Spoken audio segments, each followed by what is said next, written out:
We make money the old-fashioned way. We chemically convert lead into gold. Welcome to Night Vale.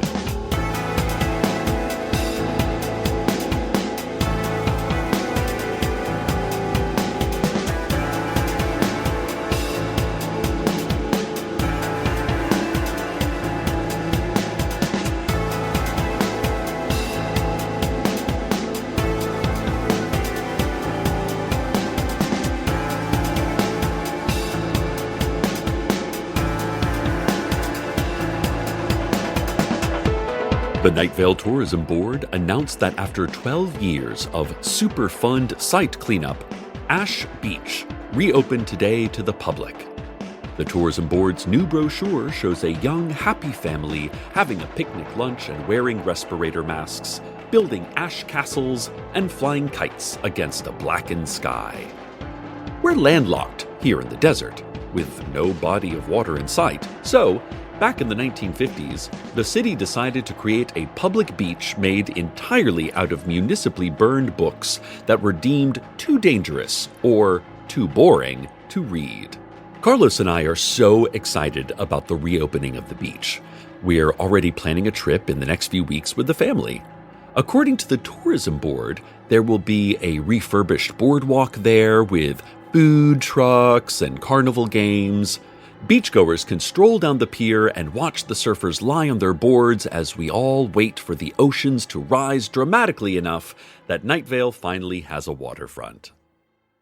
This Friday night, Dark Owl Records will be holding an album release party for Stevie Ray Vaughan's newest album called Beyoncé, which is a collection of instrumental covers of Leonard Cohen's greatest hits.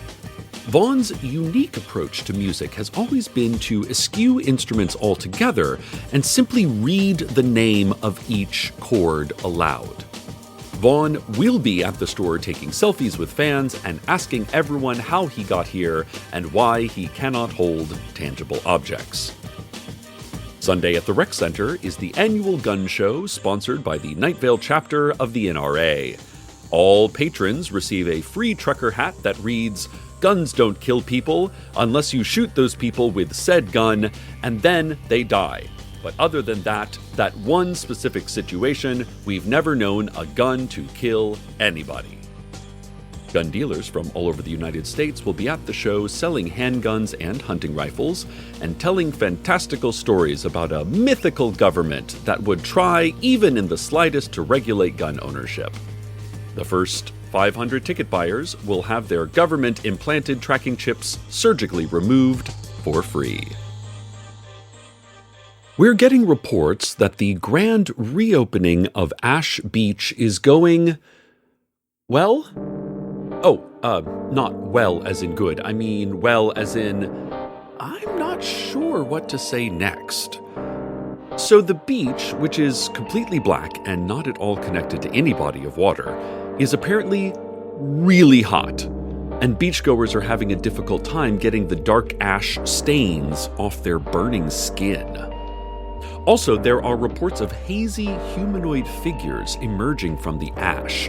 They have long, thin arms, gaping mouths with hundreds of tiny square teeth, round glowing eyes, and they shimmer in and out of visibility. Some witnesses reported hearing faint clicks and crunches, like someone rapidly chewing eggshells. Amber Akini and Wilson Levy are celebrating their first wedding anniversary at Ash Beach today. They claim to have seen these ephemeral beings and, moments later, experienced a flood of memories that never happened to them. Wilson remembered his wedding 6 years ago to his high school girlfriend, Tanya. The memory was so clear.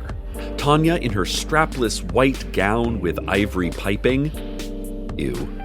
His best man, Aiden, accidentally dropping the ring and comically chasing it as it rolled into the third row. The string trio playing Pachelbel's Hey Ya as ushers escorted guests into seats and pushed the safety bars down firmly over their shoulders. But Wilson claimed he never knew anyone named Tanya and was never married to anyone before Amber. Telling this story, he had tears in his eyes, the fond memory of the wedding he never had still fresh in his mind. Amber remembered a vacation resort a few miles from Mount Kilimanjaro. She was only 8 years old. She was standing outside the resort near her mother's Toyota pickup truck. Her mother was speaking in Luo to an elderly couple. The couple said they wanted a ride to a camp checkpoint at the base of the mountain. Her mother offered them a ride as she was going to the same place. Amber, her mother, and the couple shared the cramped bench seat as they rode toward the cloud-shrouded peak. The couple smelled like coffee and brand new sleeping bags. They offered Amber some kashata and told her about different types of birds. Amber said she had never been to Tanzania and that her mother passed away when Amber was only 3. Nor does Amber believe in mountains. Nor does she know what kashata is.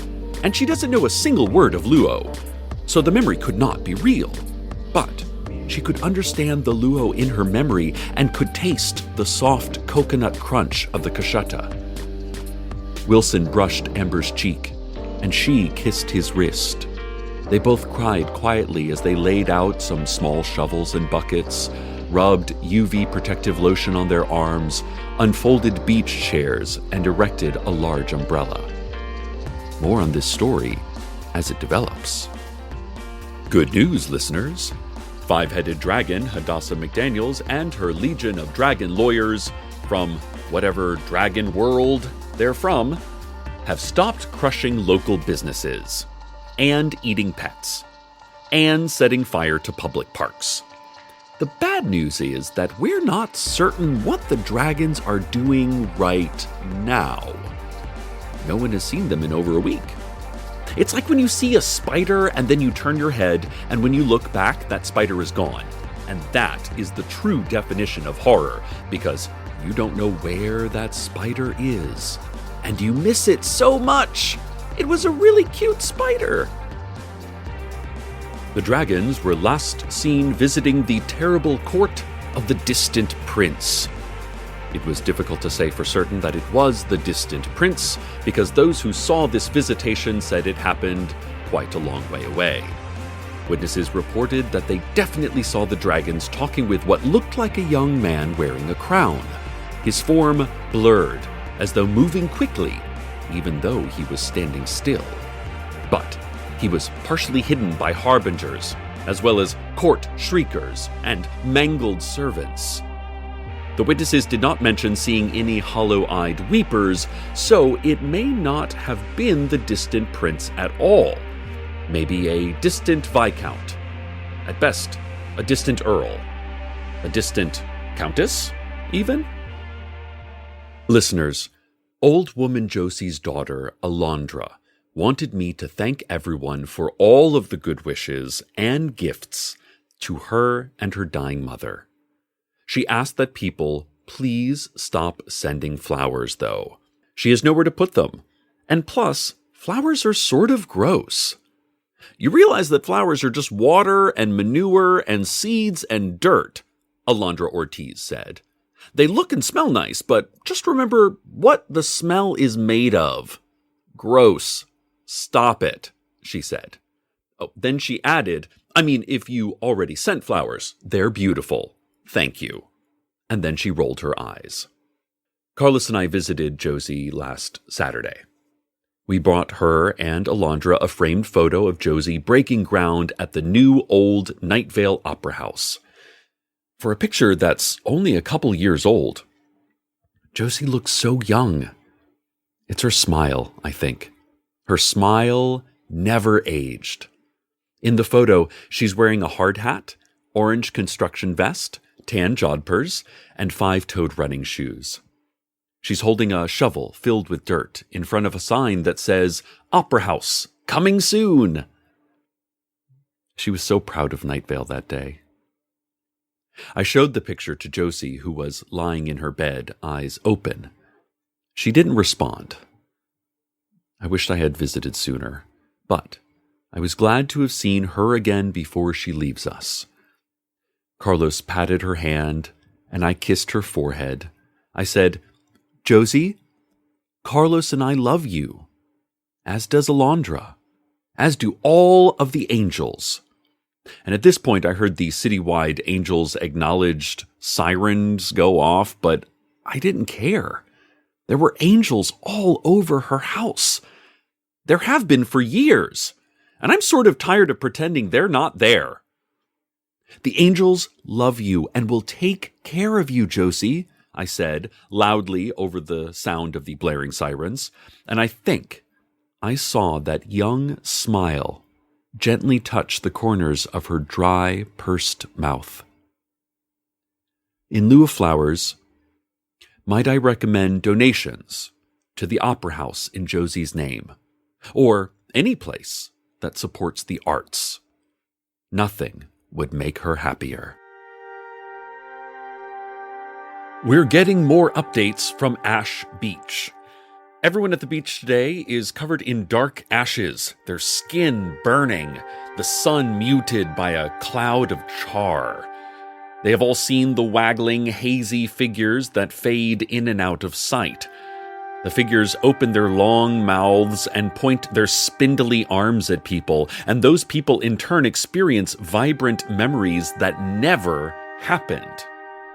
Frances Donaldson, manager of the Antiques Mall, said she remembered winning a silver medal for figure skating in the Olympic Games, but she's never even seen ice in real life. Green Market Co-op board president Tristan Cortez said when the figures on the beach pointed at him, he remembered being lost in the wilderness with a golden retriever friend of his. They were soon joined by a Himalayan cat. They were all homeward bound, sharing an incredible journey together. But that never happened. Tristan said it was actually a bull terrier and a Siamese cat, and that this new memory is false. John Peters, the farmer, said he had a striking memory of his brother, Jim. The memory was from only 2 days ago. Jim was cleaning out the tractor shed with John. John said it was unusually warm for late winter, and they were both getting tired. It was almost noon, and John wanted to break for lunch, but Jim said, "Hey, Johnny, look at what I found." John said Jim held up an old football. "It's from when we was kids, Johnny," Jim said of a memory instigated by a physical object inside John's memory from today of something that didn't happen earlier this week. John and Jim went out into their untilled fields of imaginary corn and tossed the ball around for nearly an hour. John said he wished this memory was real. His brother's been off serving in the Blood Space War for nearly 40 years now. He probably ain't even arrived at whatever planet he's supposed to fight yet. What with the destructive limitations on matter as it approaches the speed of light, John said, sadly reminiscing about his long-lost sibling. I bet they gotta be in a kind of frozen space sleep or something like in that documentary, Aliens, he added. Listeners, if you're at Ash Beach, try not to look at the thin beings coming up from the ashes. Hide from their pointing hands. And above all, do not trust the memories they fill your mind with. They are untrue. They are fever dreams. They are lies. Wait, in fact, I'm just now getting word from witnesses that large waves are crashing down on Ash Beach. There's no indication where the water is coming from, as Night Vale, again, is in a desert. Some beachgoers began tearing hoods off cars and using them as surfboards.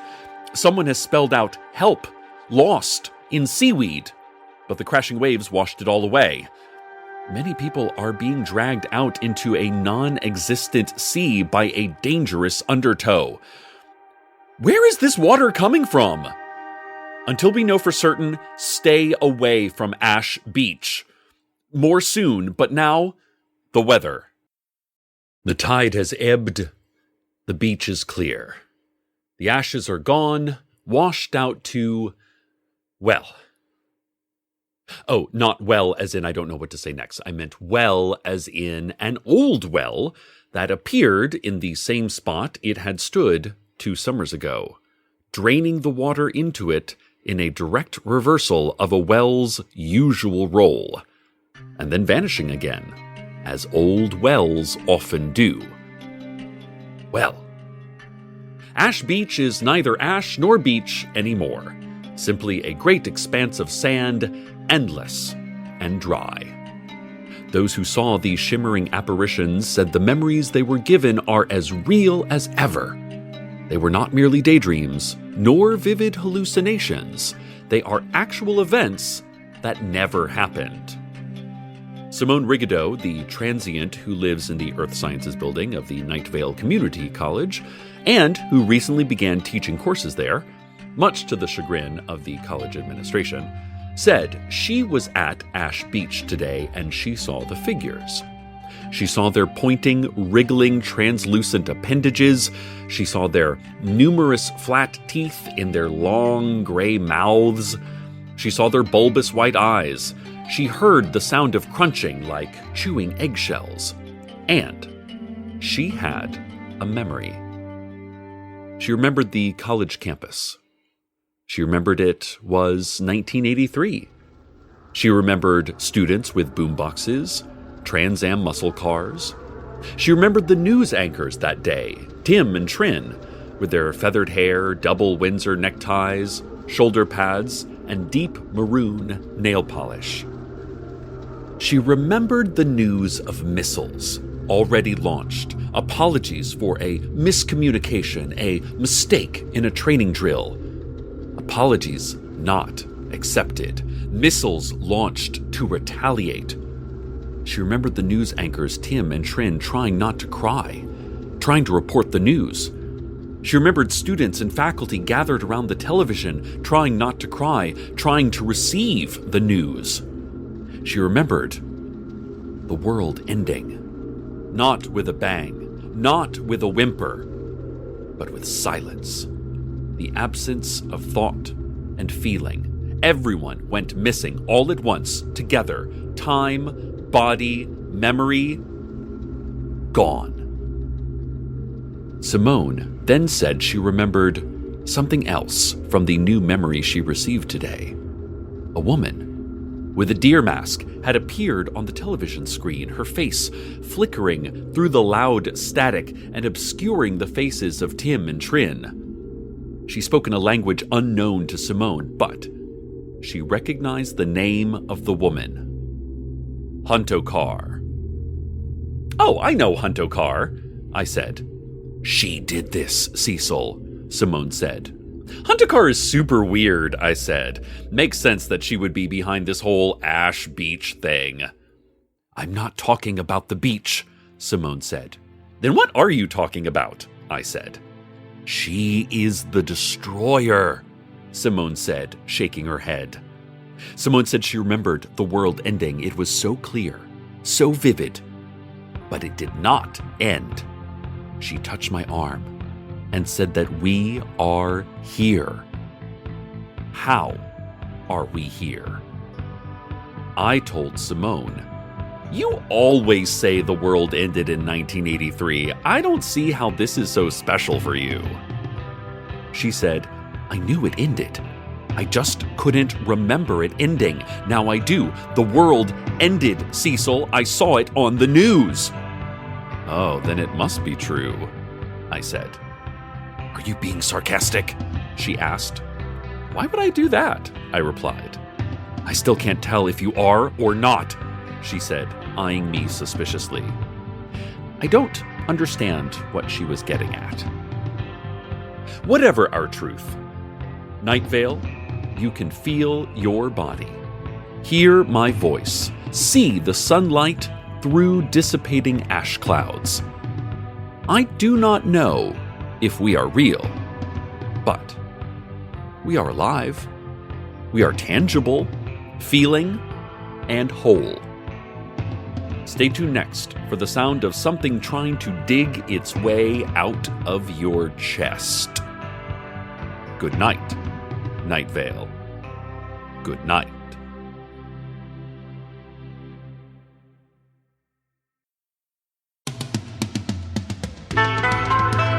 Welcome to Night Vale is a production of Night Vale Presents. It is written by Joseph Fink and Jeffrey Craner and produced by Joseph Fink. The voice of Night Vale is Cecil Baldwin. Original music by Disparition. All of it can be found at disparition.info or at disparition.bandcamp.com. This episode's weather was Faded by POS. Find out more at doomtree.net/POS. Comments, questions, email us at info@welcometonightvale.com or follow us on Twitter at Night Vale Radio. Or hold a self-addressed stamped envelope out your front door until the wind takes it. Check out welcometonightvale.com for more information on this show, and remember to tell folks about podcasts and how much fun podcasts are. And while you're there, consider clicking the donate link.